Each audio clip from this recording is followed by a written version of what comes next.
And in 1990, I was basically visited and asked to start this entire effort, the CE5, Close Encounters of the Fifth Kind initiative. And the reason for it was that I later learned that there were a group of world leaders in November of 1989, including Papa Bush and Perez de Cuellar and a whole bunch of people who wanted to end the secrecy on this subject, but not in a way that was very conscious. And as an sort of result of this, and then the aftermath of it, something happened that shut that down. And when I had the meeting some years ago with Prince Hans-Adam von Liechtenstein, who's the Crown Prince of Liechtenstein, prior to a meeting with him, he had sent me a letter and said, Dr. Greer, you won't be able to do disclosure or contact, but not for reasons you think. I said, what? But I don't want to talk about it. I talked to him on the phone at his castle, but he says, well, I'm going to come to New York, let's meet. So we met. And what I discovered was that he and the other people who had been planning this in 1989, now remember this is over 25 years ago, didn't know that within the unacknowledged special access projects, which are the super secret projects that deal with this subject, not just in the US, but in Great Britain, Australia, all over, there's representation in every country, China, Russia. It's sort of its own transnational entity that kind of runs sub rosa and beneath the radar of normal governments. That there was a compartmented operation that had been practicing and had perfected the stagecraft of hoaxing contact.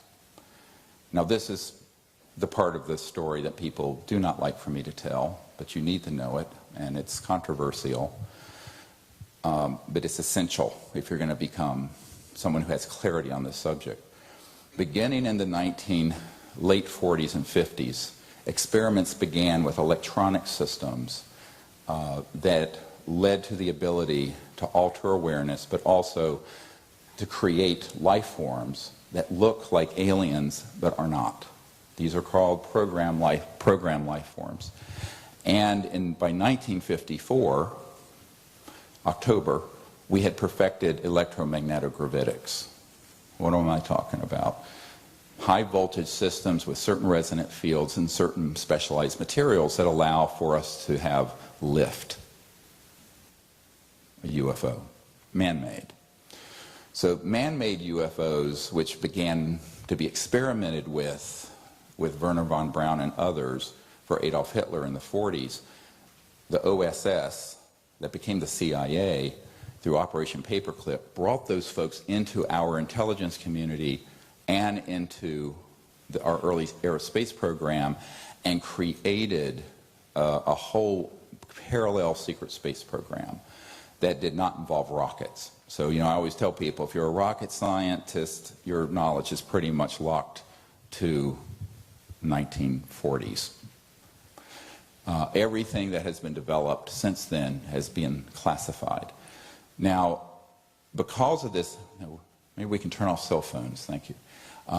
Because of this, there became, as Eisenhower warned, a vast military-industrial complex that was so classified that eventually he lost control of it. And no president since Eisenhower has had operational control over all of these compartments. Now, by the time 1989 came around, there had been probably 100 generations of exponential development of those technologies. And as Ben Rich said, and as I'm sure you saw in the film, Sirius reported at a meeting that Jan Harzan from IBM was at that meeting, he's now the head of MUFON, that we basically had the technologies to take ET home. And that the way that communication happened is that it's like ESP, and every point in space and time is connected to every other point, which is, of course, what we've been saying for a long time. But the technologies that exist in these classified programs begin to be attached to an agenda to deceive people. Because here's what someone said to me in the early 90s as I was preparing to brief the director of the CIA. You hide it in plain sight. You hide everything in plain sight. It's all there. But you put a spin on it so that people are deceived. So it's either ridiculous or it's made to look kooky to keep it out of the mainstream media or academic circles, or it's something very frightening, so people don't want to approach it. They're terrified. And the added benefit of scaring people is that then you lay the foundation for what Wernher von Braun warned us about on his deathbed, that there was an agenda to stage an alien attack on Earth for the purpose of expanding the control of this military-industrial junta that is the biggest industry on the planet today, and seize more and more control through a false flag type operation like the Gulf of Tonkin in Vietnam, which, as you know, expanded the Vietnam War exponentially when we sort of hoaxed and staged the attack on our vessels in the Gulf of Tonkin in Vietnam. But this would be on a cosmic level. So beginning in the 50s and 60s, a plan was created to have events happen, controlled events, that would convince people that they were having experiences from ETs that were actually being done through what's called stagecraft from people. Now, Pérez de Cuellar didn't know this, the UN Secretary General, nor at that time did Papa Bush, the elder, not W, who was President of the United States in 1989, or Prince Hans Anna von Liechtenstein. But so what happened, and many of you may have heard of this through some of the work and research Bud Hopkins did, was that Pérez de Cuellar was abducted out of his limousine at 3 in the morning out of Midtown Manhattan. Of course, and he was told by the, quote, aliens to stop the disclosure effort, and that if he didn't, every world leader involved, including the President of the United States, would be abducted.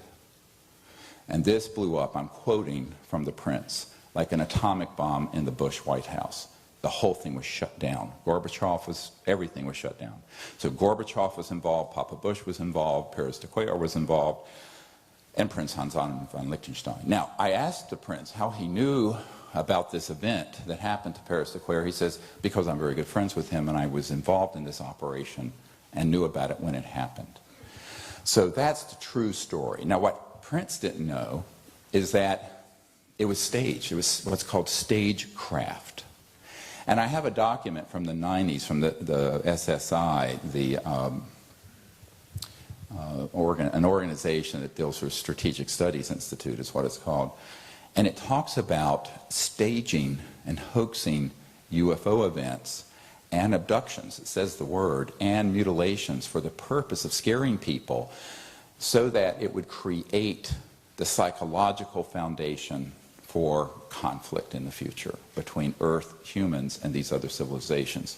Now, I know this sounds terribly Machiavellian, and it is, but you have to consider, as a Pentagon person told me once, God help us that peace would break out. Because, well, I mean, you know, we're spending almost $1 trillion a year in the United States on military, homeland security, intelligence, et cetera, and so on. So you've got to keep some fires burning. So the whole global terrorism thing that's been manipulated to allow to get out of control, frankly, is to keep that fire burning until they can hit the button on the false flag interstellar. And it would fool almost everyone on planet Earth unless we wake up. So it's like the song from the 1970s, The Who, we won't be fooled again. Well, I think we were fooled again. 9/11 happened and we invaded Iraq. What a disaster. Now we have ISIS. So it's time for childhood's end here. And I'm going into this stuff not to kind of like scare people or be controversial, but I think that you need to know the truth about these things before we go on to what it means to become an ambassador to these civilizations. Otherwise, you're going to be taking all manner of baggage into your contact effort when you're out under the stars with your friends. So let's jettison the baggage and the disinfo packet, the disinformation packet, so that we get clarity on what this is. I don't speak of these things just to sort of put down any other person's research. I think most people are trying to report out what they're finding, but they don't know what the originating source of the finding is. For example, they don't know that EG&G and prior to that Siemens were building the implants that were being put into the people being abducted. They think they're from an interstellar civilization, which they are not. So this information is very explosive. People hate it when I speak about it because people like to have someone to hate. Now let's talk about that. Why is it that humans always want to find someone that they can vent otherness onto? Well, for a long time, I grew up in the 50s and 60s in the South. It was black people. I still remember having black and white water fountains in the late 50s and early 60s in North Carolina, where my father worked at a Sears store. Shocking. Then we had to hate someone else, some other culture, some other religion, gay people, whatever it is. You make up somebody that you can vent all of your hatred on and feel that you're better than they are. And where does this come from? Where does this original sin, if there is one, it's this divisiveness, come from? Well, if you study chimpanzees and other primates, which I have done, what you find is that they do organize into troops and into war. And we are 98.5% identical to chimpanzees. So we have this proclivity that can be exploited by demagogues, whether it be religious demagogues, political demagogues, ufology demagogues, covert, majestic MJ-12, the group that was originally assembled to run the secret UFO programs, demagogues, to turn one people against another, or, like the movie Independence Day, turn an entire civilization against another civilization. Why? Because in that conflict and fear, they can amass more and more centralized power. It's all about control and power. So how do we, it's like that song from In Vogue, free your mind, you know, it's like, you know, remember that song? You got to free your mind, honey, because here's the problem. If you pull all that into your paradigm, what you're going to do is simply replace one enemy for another. And that's what they have always wanted us to do. They've always had at the ready the next level of conflict, the next level of enemy.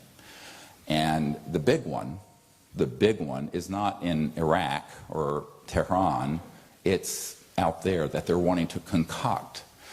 So I think we have to be very careful that we are not manipulated into this stupidity. Because if we are, we're going to get into the biggest catastrophe in human history, much worse than World War II. And I will remind you that no less a figure than General Douglas MacArthur in the well of the Congress in the 1950s, when he was leaving his post, said World War III will be interplanetary. So this xenophobia and fear-mongering and what have you began to be hatched about the time I was born in the mid-50s, and before many of you were alive.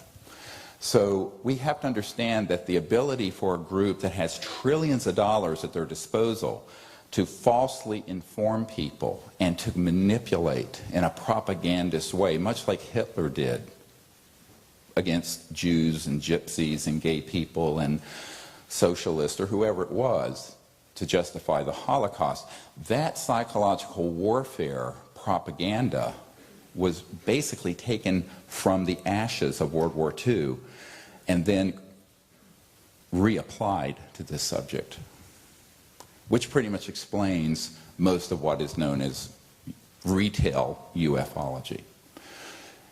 And it's for this reason that, of course, I've always been the black sheep in that field.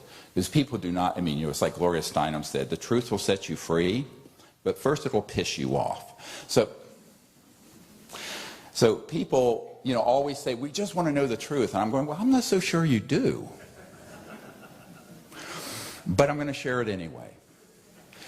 Now, this is what I learned in the early 90s. I didn't know this until the early to mid 90s because I didn't have meetings with people who were read into, military speak is read into, or briefed at that level of compartmented intelligence, top secret SCI, special compartment intelligence. And I began to meet with not one. If I had heard this from one person, I would have dismissed it as crackpot.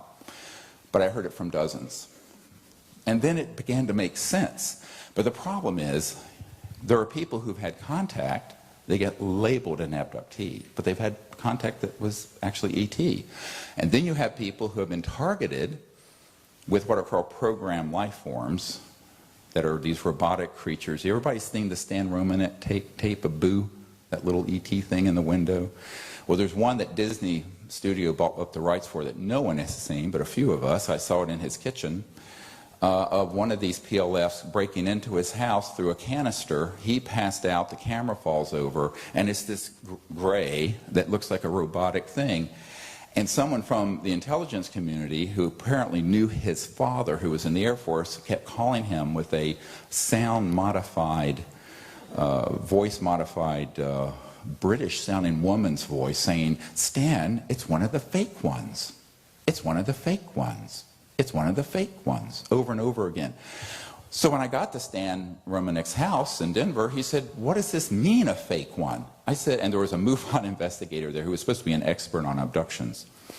And I went, "Well, this is the ones that are being made in the outback of Australia at Pine Gap and at Dulce and at the Dugway Proving Grounds and underground bases, and they are nanobio machines. They're biologicals that are robotic and have integrated circuits in their neural cortex. They're man-made." And people looked at me like, "What?" I said, "You don't know about that?" It began to be written about by Martin Cannon in 1988. So this is old news, but somehow it never breaks its way onto the History Channel. It never seems to find its way onto the Discovery Channel. It's Alien Invasion Week on the History Channel, or in the UFO conferences, or on radio shows, where if you talk about this, you will be blacklisted, which I have been. So this is the deepest, darkest part of the secret of the UFO issue, that they have developed technologies that can masquerade as ET that aren't, that there are technologies, as Ben Rich correctly said, the head of the Lockheed super secret skunk works up here in the high desert of California, where we could take ET home.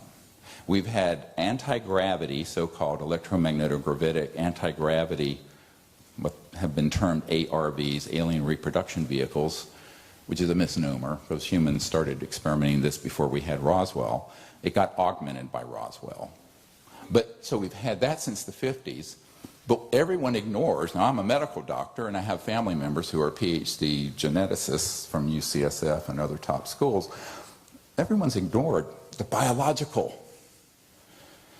So people think that, well, UFO people get their minds around the fact that there's been some really top secret stuff that's happened with free energy and anti-gravity, but a concomitant level, and maybe larger level, of top secret research has been done on biologicals. Now, because of that, we have to be very careful. In this sense, I guess I'm the biggest skeptic in this room about almost everything that's reported out as a UFO, because the first thing I have to go, after you've ignored people who see Venus or people who see whatever it is rising, or a star on the horizon twinkling, and it is something that is an unidentified object, is it ours or theirs? Is it ours or is it interstellar? You've got to go through that algorithm. First thing, off the bat, boom. Now, most people won't even get their mind around the fact that there are UFOs out there. Never mind that there is a secret Air Force and Space Force that has these technologies. Now, it doesn't mean that we've been allowed to use them as much as some of the information in the UFO media would report. It's not as if we're flying around the cosmos on these things, because Earth is under a relative, shall we say, quarantine until we stop acting like mad dogs. And You know, in the emergency department, there's something called an involuntary commitment, so that when someone is of danger to themselves or others, they're committed for a psychiatric hold so they don't go out and shoot up a school or do something else.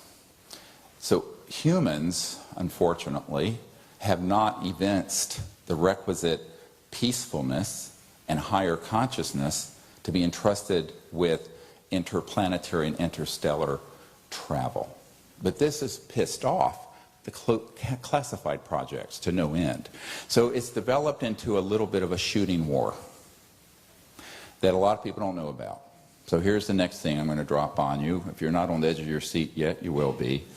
Beginning in 1940s, we worked on things that might be called in the sort of pop culture Tesla technologies, things that were high voltage systems that created strange electromagnetic effects. And this goes back actually to the late 1800s, mid to late 1800s and early 1900s. But by the 1920s, they were doing work like T. Townsend Brown, who later kind of became the core of the RAND think tank, and was pulled into secret Air Force and Army and Air Force operations. But in the 20s, he was doing things with high voltage systems causing mass cancellation so that things would float and lift and move. And it wasn't ion propulsion. That was 1920s. A similar level of research and development was going on using communication systems, but also what are called scalar or longitudinal weapon systems. Everything from so-called radionics and psychotronics that affect thought and consciousness to devices that could be weaponized as a burst of energy to interfere with something at a great distance. In other words, something very sophisticated. So when in 1945, a little bit of history here, we're at a school so we can be professorial for a minute, there was a thing called the Manhattan Project out here in White Sands, where we detonated eventually the first atomic bomb, which subsequently the United States dropped on Hiroshima and Nagasaki. But there was, by 1947, there was only one atomic bomb squadron in the world. The Soviets didn't have it, the British didn't have it, the French didn't have it. They were working on it. And it was in a place called Roswell, New Mexico. And all of you know what happened at Roswell, except you don't. You don't go from interstellar distances and just lose your way in broad daylight over the desert of New Mexico and run out of gas and crash. All right, so let's pretend we have a brain.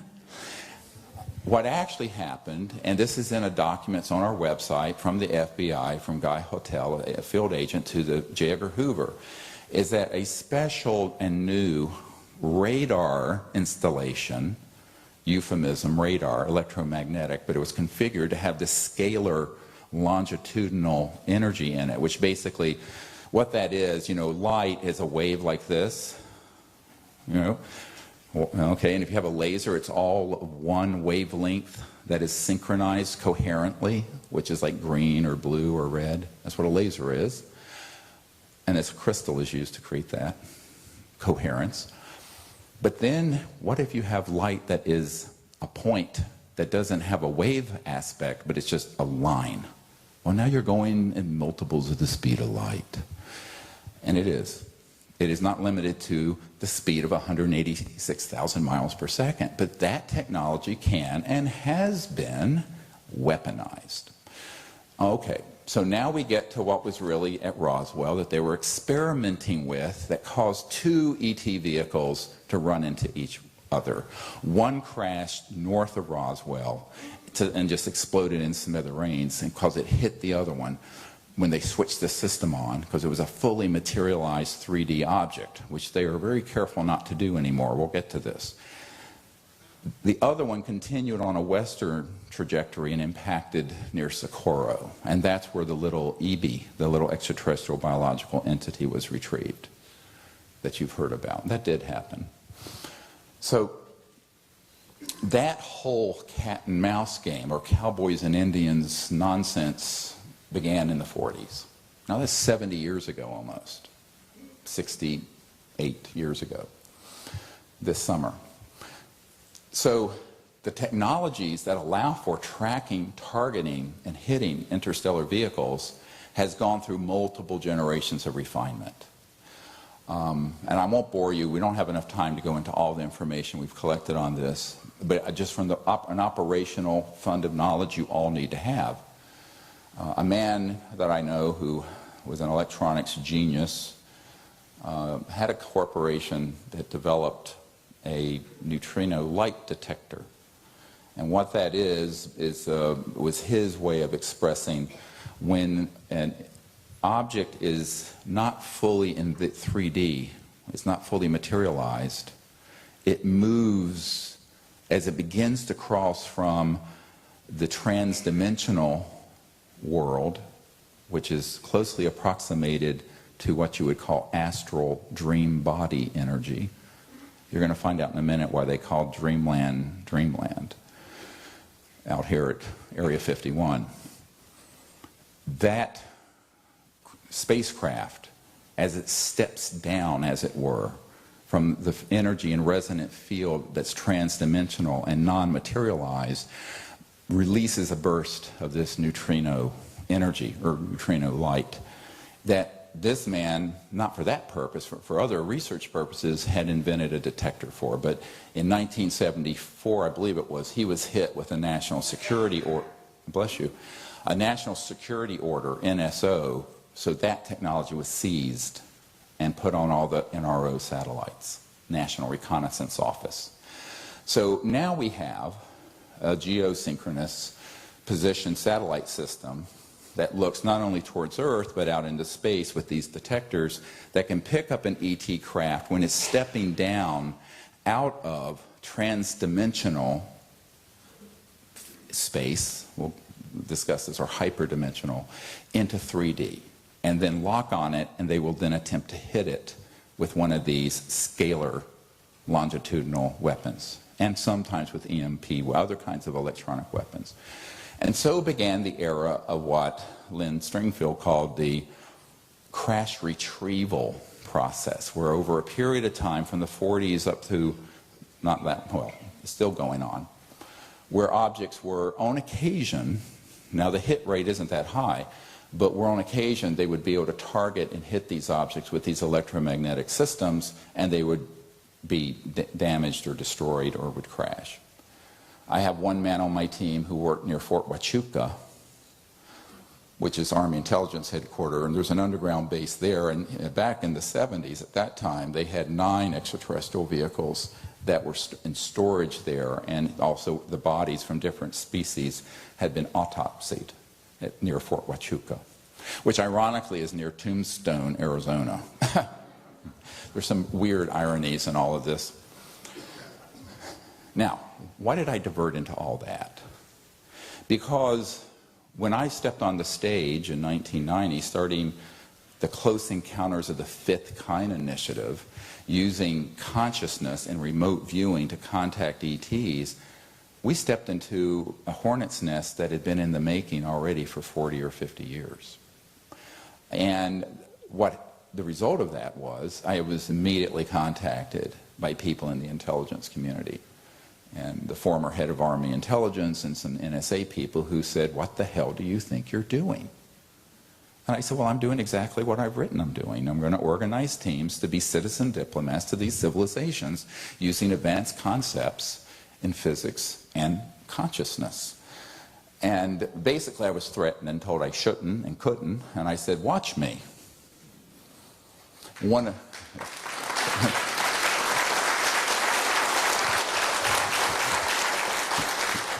This was my initiation into, so now we're 23 years into me. This was in April of 1992 when this happened to me.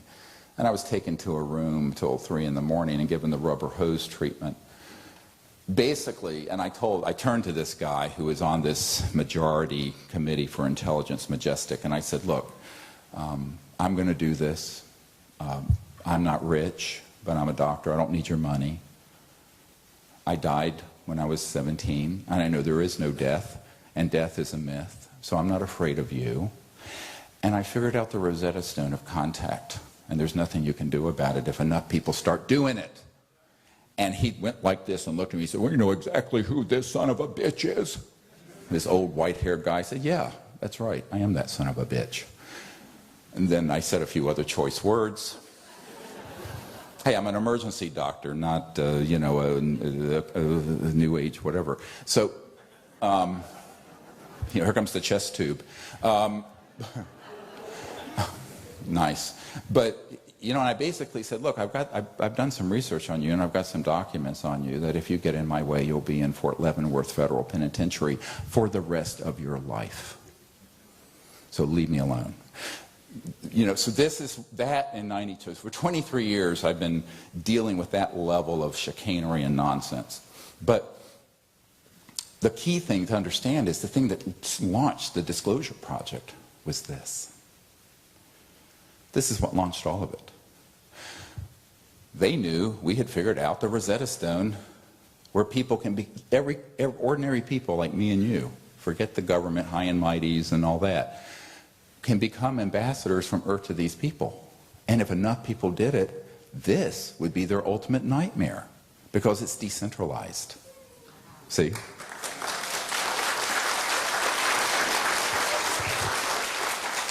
I liken this to cosmic civil disobedience.